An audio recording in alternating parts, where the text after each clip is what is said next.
죽음이라고 하는 이야기가 있는데요. 이거의 원래 그 영어 원래 제목은 Appointment in Samara라는 말입니다.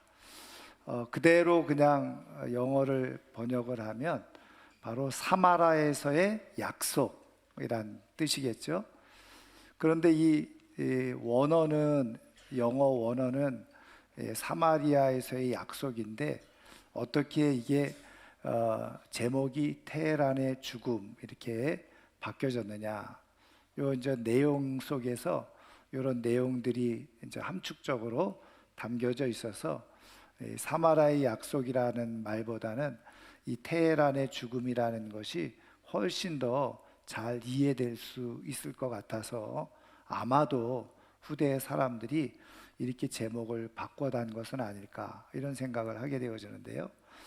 이 이야기를 처음 소개한 사람은 20세기 영국의 가장 최고의 작가로 알려져 있는 서머싯 모험이라고 하는 분이 쓴 책에 이 내용이 소개되어져 있습니다.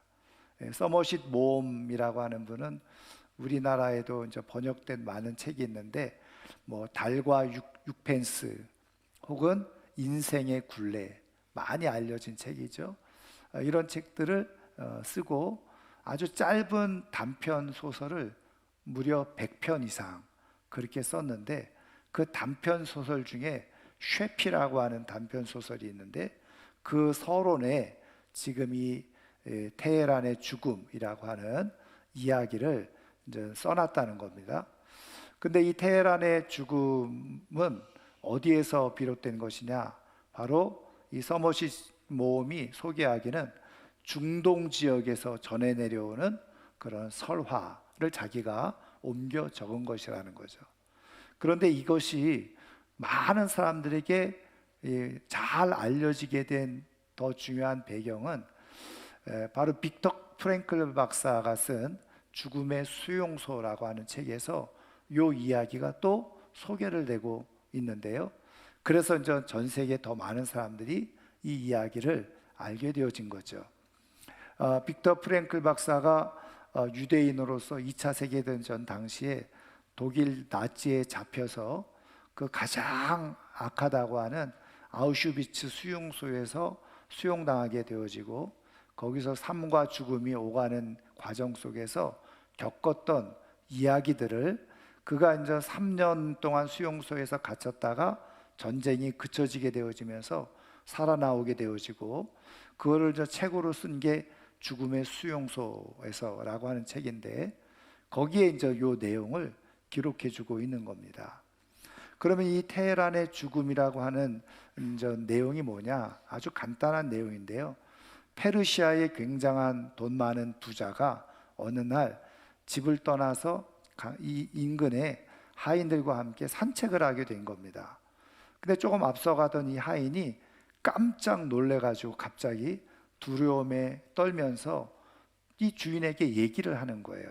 무슨 얘기를 하냐면, 주인님, 지금 제가 제 앞에서 죽음의 신을 봤습니다. 이 죽음의 신이 나를 위협하고 있는데 아무래도 내가 오늘 여기서 죽을 것 같습니다. 그러니까 저에게 가장 빠른 말을 한 필 주셔서 제가 이 죽음을 피해 테헤란으로 도망갈 수 있도록 도와주세요. 그렇게 얘기를 하는 거예요. 그러니까 어쨌든 주인 입장에서는 사랑하는 하인이 이렇게 죽을 위기에 있어서 그걸 피해 도망가겠다고 하니까 얼른 가장 빠른 말 한 필을 이 하인에게 준 거죠. 그래서 하인은 그 말을 타고 테헤란으로 도망을 가게 된 겁니다. 그리고 이제 주인은 산책을 마치고 집으로 돌아왔는데 그 집 앞에서 죽음의 신을 또 이 주인이 보게 된 거예요. 그래서 이 주인이 이 죽음의 신에게 이야기를 한 거죠. 도대체 우리 하인에게 무슨 말을 했길래 이 하인이 이렇게 두려움에 떨면서 테헤란으로 도망을 가게 되었느냐. 그랬더니 이 죽음의 신이 이렇게 말하는 겁니다. 사실은 내가 그 하인에게 뭔가 위협한 것은 없습니다. 나는 단지 이 하인을 보고 내가 거꾸로 깜짝 놀랐을 뿐입니다. 왜냐하면 이 사람은 지금 여기 있어야 될 사람이 아니라 테헤란에 있어야 될 사람이 왜 여기에 있는지 제가 오히려 깜짝 놀란 것 뿐입니다. 이렇게 이야기를 했다는 거죠. 여러분, 이 이야기가 말하는 게 무엇입니까? 이 하인은 지금 여기 있으면 자기가 죽을 것 같다는 생각이 들어서 죽음을 피해서 테헤란으로 도망갔는데, 이 죽음의 신은 뭐예요? 저 사람이 테헤란에서 죽게 될 것이라는 것을 알고 있었는데, 이 여기서 보니까는 깜짝 놀랐다는 거죠. 그런데 어떻게 해요? 결국은 죽음을 피해서 갔지만 그것이 마치 운명처럼 죽는 자리를 찾아가게 된 그런 상황이 됐다는 거예요. 여러분, 빅터 프랭클 박사가 그 죽음의 수용소라고 하는 책에서 이 이야기를 쓴 이유가 있어요. 왜냐하면 거기 수용소에서 갇혀 있는 많은 사람들이 정말 생사가 오락가락하고 있는 상황 가운데 여러 가지 이야기와 정보를 통해서 선택을 하게 되어지는데, 아무리 자기가 살기 위한 선택을 한 것처럼 보이지만 또 그것이 결국은 죽음을 위한 선택, 죽음을 향한 선택이었을 뿐이다 라고 하는 것을 이제 이야기하면서 이 이야기를 쓴 거죠.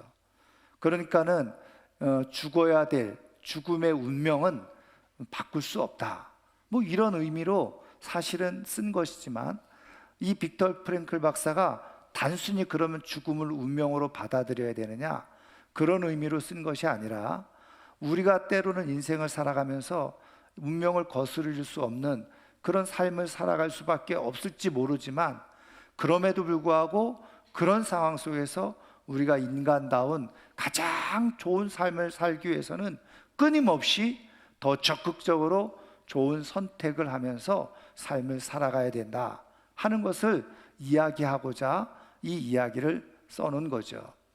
여러분, 우리가 인생을 살아가면서 수많은 선택을 하고 있는데, 여러분, 우리 인생에 가장 최선의 최고의 선택을 하면서 살아갈 수 있다고 한다면 그 사람이 좋은 삶을 살아가는 인생이 되겠죠.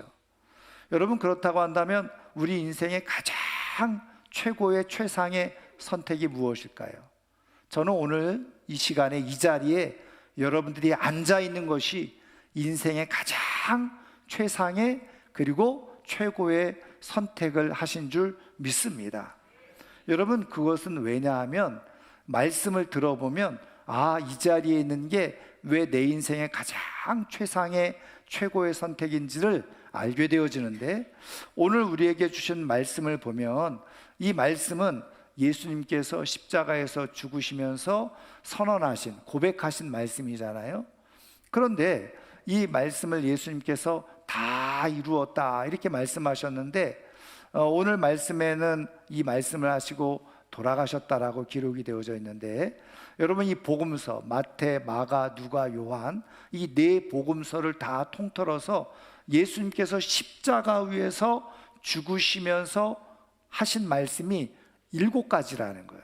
7개의 말씀이 있다. 그래서 그거를 가상칠언, 십자가 가짜, 십자가 위에서 하신 7말씀, 그래서 가상칠언이라고 그래요. 그런데 이 십자가 위에서 하신 7말씀 중에 사실은 이 말씀은 6번째 말씀으로 되어져 있어요. 그럼 7번째 말씀은 뭐냐? 아버지여, 내 영혼을 아버지 손에 부탁합니다. 그리고 돌아가셨다는 거예요. 근데 이 예수님께서 십자가에서 죽으시면서 하셨던 6번째 말씀이 뭐였어요? 다 이루었다. 다 이루었다는 말이 무슨 말이냐? 헬라어 원어로 오늘 제목에도 나와 있던 것처럼 테텔레스타이라는 말입니다. 이 테텔레스타이라는 말은 이 말입니다. 뭔가 완성을 하고 성취하고 그리고 마쳤다, 그리고 어떤 부채, 빚을 다 갚았다, 그런 말이 바로 테텔레스타이예요. 그럼 이 말이 어떤 상황 속에서 쓰여졌느냐? 어느 하인이, 종이 주인이 자기에게 맡겨준 일을 다 마쳤어요. 그러면 그 주인한테 가가지고 하는 말이 테텔레스타이, 이렇게 말했다는 거예요. 주인님, 주인께서 내게 하라고 하신 일을 내가 오늘 다 마쳤습니다. 다 완수했습니다. 그 말이 바로 테텔레스타이라고 하는 그런 말이라는 거죠. 그리고 또 하나는 무슨 말이냐면, 이 말은 내가 누군가로부터 돈을 빌렸어요. 그런데 그 빌린 돈을 다 갚았다 라고 말할 때 테텔레스타이, 내가 당신에게 빚진 것, 부채를 다 갚았다, 그런 의미로 사용되어졌던 게 테텔레스타이라는 말입니다. 그러니까 예수님께서 십자가 위에서 이렇게 죽으시면서 내가 테텔레스타이, 다 이루었다, 이렇게 말씀하신 것에는 바로 두 가지 의미가 담겨져 있는 거죠. 하나는 뭐냐? 이미 말씀드린 것처럼 하나님 아버지께서 내게 하라고 말씀하신 모든 일을, 사명을 내가 여기서 다 이루었습니다, 그런 뜻이에요. 여러분, 하나님 아버지께서 예수님께 맡겨주신 사명이 무엇입니까? 바로 모든 인류의 죄를 위해서 대신 십자가에 죽으라고 하신 말씀이었잖아요. 사명이 그것이었어요. 그래서 예수님은 십자가 위에서 내가 이 사명을 다 마쳤습니다, 이런 고백과 선언을 하고 있는 거예요. 또 다른 하나는 말씀드린 것처럼 빚진 것, 부채, 빚을 다 갚았다, 이런 뜻이라고 그랬죠. 근데 여러분 생각을 해보시면, 예수님께서 도대체 무슨 빚을 졌을까, 이렇게 해서 생각하기 쉬운데, 사실은 어떤 의미에서 예수님은 빚이 없는 분이죠. 그러면 여기서 말하는 예수님께서 내가 빚을 다 갚았다, 이 말씀의 의미는 뭐냐면 바로 죄의 빚인 거예요. 우리가 이 땅에서 살아가는데 우리는 빚을 다 가지고 있는데, 어떤 빚을 가지고 있느냐? 죄의 빚을 가지고 있다는 거예요. 여러분, 성경을 보면 아담과 하와가 죄를 지었죠. 죄를 지은 이후에 그 모든 후손들, 모든 인간은 다 본인이 원하든 원치 않든 다 죄를 가지고 태어난다는 거예요. 그리고 죄의 삶을 살아가게 되어지는 거예요. 그래서 우리는 죄의 빚을 가지고 있는 인생인 거죠. 여러분, 이런 말씀을 좀 드리면 적절한 비유가 될지는 모르겠지만, 우리나라 국가 부채가 7천조 원이라잖아요. 7천조 원. 우리나라 인구가 지금 다 갓난아이서부터 어른까지 그냥 돌아가시기 직전에 있는 분까지 5천만 명 정도 돼요. 그런데 그거를 나눠 보면요, 여러분 1인당 갚아야 될 빚이 1억 4천만 원씩 있는 거예요. 여러분, 물론 그냥 산술적인 계산 방법이기는 합니다만은, 그게 무슨 얘기냐? 우리 지금 자녀들 원하든 원치 않든 국가가 진 빚을 떠안고 살아가고 있다는 거예요. 여러분, 지금 이 죄의 빚이라는 게 그런 거라는 거예요. 여러분, 아담과 하와가 지은 죄가 그대로 계속 이어져서 우리가 원하든 원치 않든 태어날 때부터 우리는 죄의 빚을 다 지고 태어나고 살아가고 있는 존재가 되어졌다는 거예요. 그러면 이거를 갚아야 되잖아요. 그럼 이 빚을 어떻게 갚아야 되느냐? 내가 착한 일을 해서 갚느냐? 아니면 많이 공부해서 지식이 뛰어나고 학벌이 뛰어나면 이 빚을 갚을 수 있느냐? 아니면 무슨 내가 큰 힘을 가지고 있으면 이 빚을 갚을 수 있느냐? 이 빚을, 죄의 값의 빚을 갚을 길이 없어요. 이 죄의 값은 뭐냐? 바로 죽음이라는 거죠. 그래서 로마서 6장 23절에 보면 죄의 삭은 사망이요, 이렇게 되어져 있어요. 갚을 수 있는 방법은 죽는 것밖에 없다는 거예요. 그런데 여기서 사망이라고 할 때 두 가지 의미가 있어요. 하나는 뭐예요? 우리가 육체적으로 이 땅에서의 삶을 끝나는 거, 육체적인 죽음이 있죠. 그런데 이것보다 사실은 더 중요한 죽음이 뭐냐? 영혼의 죽음이라는 거예요. 근데 그 영혼의 죽음이라는 의미는 뭐냐? 하나님과 우리가 완전히 관계가 끊어지는 거예요. 그럼 완전히 관계가 끊어지면 어떻게 되어지느냐? 바로 그 죽는 영혼은 영원히 지옥에 떨어져서 지옥 형벌을 받게 되어진다는 거예요. 그게 바로 죄의 결과는 사망이다. 죄의 빚 문제를 해결하지 않는 사람들은 영원히 지옥 형벌에서 고통당하면서 살아갈 수밖에 없다. 이게 바로 죄의 값인 거예요. 죄의 빚을 지고 있는 거예요. 이거는 어린아이든지 나이든 어른이든지 상관없어요. 내가 원하든 원치 않았던 이미 태어날 때부터 우리는 그 빛 아래 있는 사람이라는 거예요. 그런데 이 세상에 그 어떤 방법으로도 이 빚 문제를 해결할 수가 없어요. 그러면 이 빚 문제를 해결할 수 있는 방법은 하나, 뭐예요?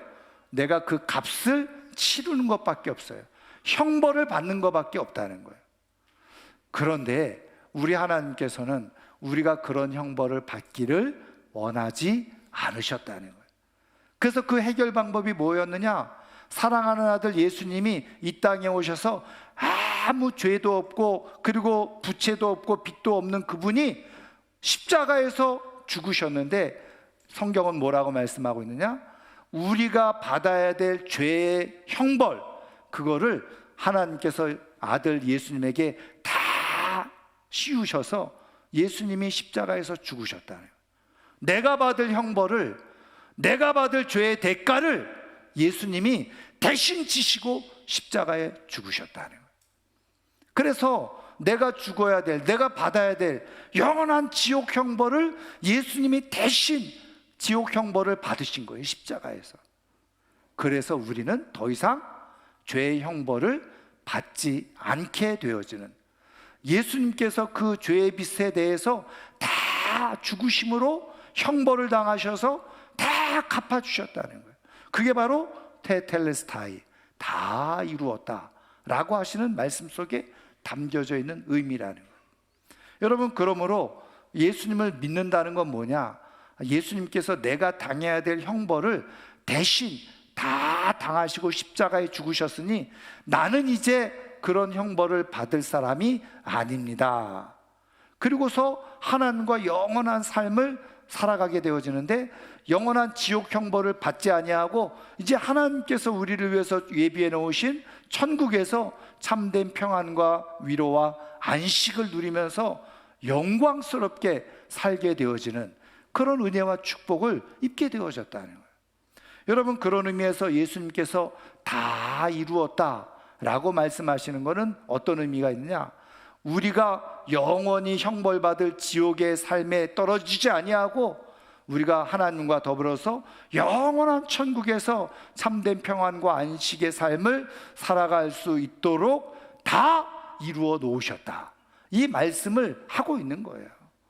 여러분, 우리 주님께서 우리가 대신 당해야 될 그 영원한 저주와 형벌을 지시고 십자가에서 죽으심으로, 그걸 다 이루심으로 우리는 영원한 형벌을 받지 아니하고 영원한 천국에서 정말 하나님과 함께 살아가는 복을 얻은 사람인 줄 믿습니다.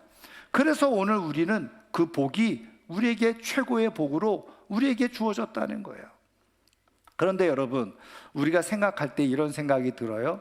그래, 뭐 그거는 이해는 하겠는데 그 천국에서의 그 영원한 그 복, 그 누려야 될 그것이 먼 미래 일처럼 생각되어지는 거예요. 그것이 지금 오늘 나의 삶과 무슨 상관이 있겠나, 이런 생각이 들 때가 있어요. 그래서 조금 약삭 빠른 사람들, 제대로 잘 알지 못하는 사람들이 어떤 말을 하는지 아세요?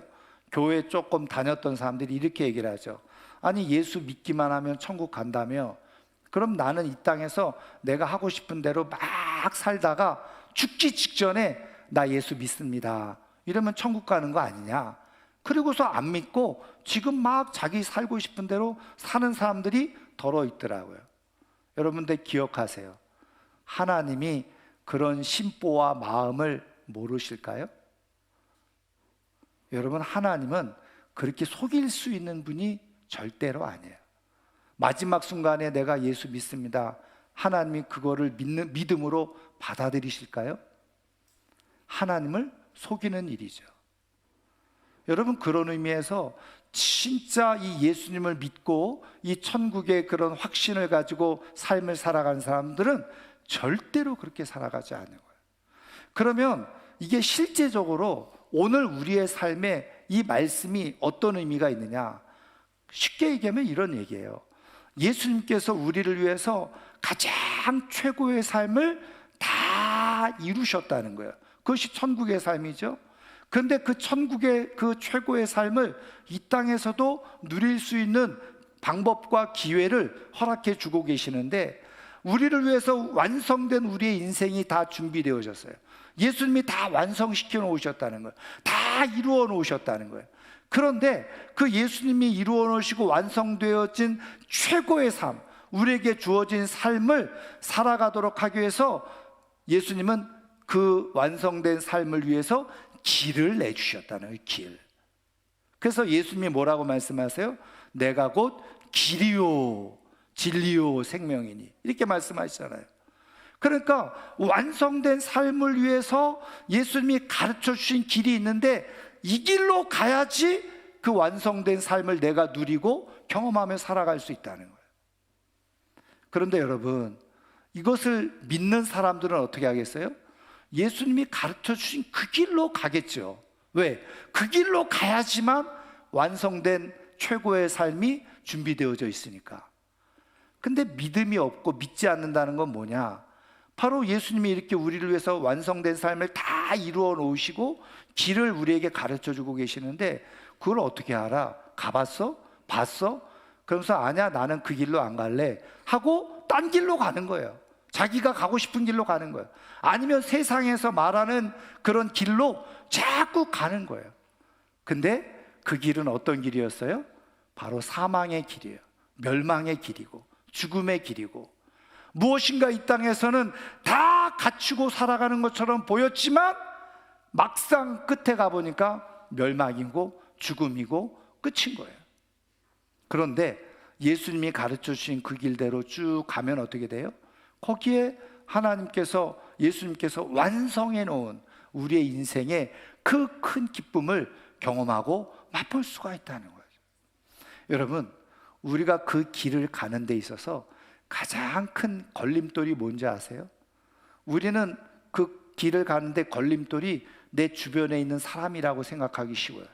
아니면 이 사회의 구조와 제도라고 생각하기도 쉽습니다. 그래서 자꾸 핑계를 대는 거예요. 그런데 여러분, 성경을 통해서 보거나 많은 책들을 통해서 보면 많은 부분, 물론 그런 환경과 상황의 부분도 있지만 실제적으로는 어떻게 해요? 자기 자신 내면 안에서 있는 문제, 그게 가장 큰 문제라는 거예요. 그러니까 나 자신이 거꾸로 내 인생에 걸림돌이 되어지는 경우, 다시 말하면 그 예수님께서 가르쳐 주신 그 길로 가는데 가장 큰 걸림돌이 누구냐? 부모도 아니고 자녀도 아니고 친구도 아니고 자기 자신이에요. 여러분, 그래서 이 빅터 프랭클 박사가 이 포로 죽음의 수용소에서 동물 취급당하면서 인간 이하의 취급을 당하면서 끝까지 생존하면서 살아갈 수 있는 이유를 뭐라고 이야기를 하냐면, 자기가 읽었던 책 니체의 철학에서 자기가 생각하고 있었던, 니체를 통해서 생각했던 게 뭐냐면, 그걸 계속 되새겼다는 거예요.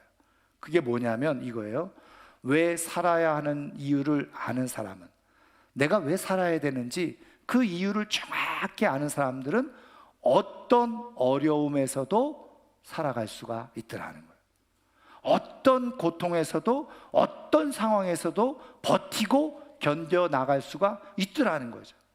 그래서 거기서 직접 경험한 건 뭐냐면, 아주 체격이 좋고 정말 건강하고, 야, 저 사람 정도면 이거 충분히 이 수용소에서 버티고 이겨낼 수 있을 것 같은, 그런데 그런 사람들이 픽픽 다 죽어 쓰러져 나가는 거예요. 그런데 아무리 나이가 들고 몸이 쇠약해 보이고 별 볼 일 없어 보이는데, 살아가야 될 이유를 정확하게 목적을 가지고 있는 사람들은 끝까지 견디더라는 거죠. 참아내더라는 거죠. 그래서 마침내 생명을 얻는 일들을 자기가 경험하고 보게 된 거예요. 그러니까 문제는 자기 자신 안에 있다는 거예요. 그거를 발견하게 돼요. 여러분, 우리 안에서 예수 그리스도께서 우리에게 말씀해 주시는 그 길을 잘 끝까지 따라가게 되어지는, 그래서 내가 살아가야 될 이유를 정확하게 깨닫고 발견하게 된 사람들은 결국은 어떻게 해요? 바로 예수님 길을 따라가게 되어지고, 예수님께서 다 이루어 놓으신 영광의 삶의 주인공이 되고 그것을 누리는 역사가 일어나게 되어져요.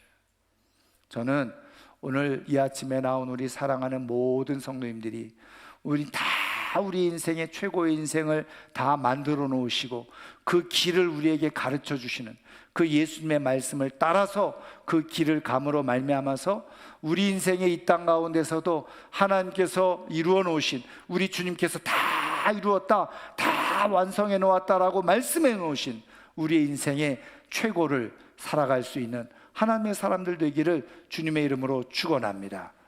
예수님께서 십자가 위에서 우리를 위해서 다 이루어 놓았다, 다 완성했다, 이 말씀을 믿고 그 길을 따라가는 사람들에게는 그 영광을 보는 역사가 일어나요. 그러나 그것을 믿지 못하는 사람들, 예수님 뭘 다 일어났어, 뭐 예수님이 다 했다고 그래, 그리고서 자기 생각대로 자기 마음대로 살아가는 사람들은 결국은 그 아름다운 최고의 완성된 삶을 보지도 못하고 누리지도 못하고 깨닫지 못하고 그렇게 버려지는 인생이 되어지고 마는 거예요.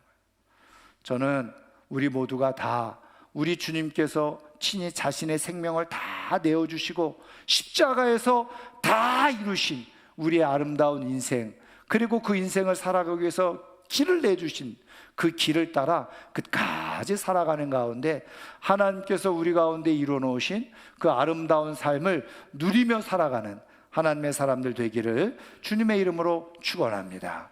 말씀을 마치려고 하는데요, 미국의 가장 최고의 방송 중에 하나가 NBC인데 이 NBC와 ABC에서 무려 53년 동안 앵커로, 언론인으로 뛰어난 활동을 했던 분이 있어요.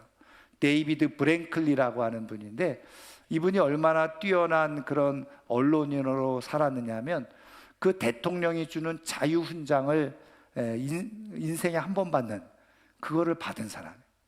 그리고 또 매년 전 언론인들, 최고의 언론인들에게 주는 상이 있는데 에미상이라고 하는데 그 에미상을 무려 10번이나 수상하는 그런 뛰어난 언론이 바로 이 데이비드 브랭클리라고 하는 분인데요, 이 사람이 자신의 인생을 이렇게 살아가면서 늘 주변에 있는 사람들에게 이런 이야기, 교훈을 해주었다는 거예요. 그 뭐냐면 빵과 벽돌 이야기를 해주었다는 거죠. 이 얘기는 이런 겁니다. 하나님은 가끔 우리의 인생 가운데서 우리의 인생길에 벽돌을 놓아 놓는다는 거예요. 그런데 그 벽돌을 보고 어떤 사람들은 원망하고 불평하면서 나는 빵을 원했는데 왜 이 벽돌이 여기에 있어? 그러면서 원망 불평하는 사람들이 있더라는 거죠. 또 어떤 사람들은 이거 웬 벽돌이야, 빵이 있어야 되는데 에이 그러면서 그 벽돌을 힘껏 걷어차 버리는 사람이 있다는 거죠. 그래서 다리가 부러지는 사람들도 있더라는 거예요. 그런데 그 인생길에 놓여져 있는 빵 대신에 놓여져 있는 이 벽돌, 근데 그 벽돌을 자기가 가지고 가서 자기의 인생의 집을 짓는데 재료로 사용하는 사람이 있더라는 거예요. 그런데 어떤 사람들이 인생을 아름답게 좋은 삶으로 살아가느냐, 그 인생길에 놓여져 있는 빵이 아닌 벽돌, 그거를 가져가서 자신의 인생의 재료로 삼는 사람, 그 사람이 멋진 인생을 살아가더라는 거죠. 우리 주님께서 다 만들어 놓으신 인생을 경험하는 역사가 일어나더라는 거예요. 여러분, 그 벽돌이 무엇입니까? 바로 벽돌이 다른 게 아니에요. 우리 인생을 살아가면서 주어지는 장애물, 시련, 고통, 누가 원하겠습니까? 근데 중요한 것은 말씀드린 것처럼 이런 고통과 시련, 그것을 자기 인생의 주 재료로 삼고 자기 인생을 쌓아가는데 사용하는 사람들이 복된 삶을 살아가더라는 거예요. 여러분, 빅터 프랭클 박사가 그 책에서 도스토옙스키의 이야기를 써놨는데, 여러분, 러시아의 대작가죠. 도스토옙스키가 무슨 얘기를 했냐면, 자기가 인생을 살아가면서 세상에서 가장 두려워하는 것이 하나가 있다면 그게 무엇이냐, 내 고통, 내게 주어진 고통과 시련을 가치 없는 것으로 만들어 버리는 것, 그것이 자신은 가장 두려운 일이다, 이렇게 고백을 하는 거예요. 여러분, 우리 주님께서 다 이루어놓으신 그 완성된 영광의 삶을 믿고 바라보고 살아가는 사람들은요, 그 예수님께서 말씀해 주신 길을 따라가다 보면 빵이 아닌 벽돌이 놓여질 때가 있다는 거예요. 시련, 고통, 고난, 어려움, 이런 것들이 놓여져 있는데, 그런 것 때문에 원망하거나 그런 것 때문에 걷어차가지고 오히려 불행을 겪는 사람이 아니라, 그것을 자신의 인생에 오히려 거꾸로 소중하고 가치 있는 인생의 재료로 삼아서 자신의 인생의 집을 지어가는 데 사용한다는 거예요. 여러분, 그렇게 믿음의 길을 가는 사람들, 그런 사람들이 결국은 우리 주님께서 다 완성해 놓으신 아름다운 삶을 살아가게 된다는 거죠. 저는 이 고난 주일에, 고난 주간에 다시 한번 우리 주님께서 우리를 위해서 받으신 고난을 기억하고, 우리를 위해서 다 이뤄놓으신 완성된 삶의 길을, 장애물, 벽돌이 있어도 잘 그것을 가지고 인생 재료로 삼고 살아가는 가운데, 우리 주님께서 핏값을 주시고 우리 인생을 위해서 완성해 놓으신 가장 아름다운 삶을 살아낼 수 있는 하나님의 사람들이 꼭 되기를 주님의 이름으로 축원합니다. 축원합니다. 오늘 말씀을 생각하면서 우리 함께 찬양하고 기도하는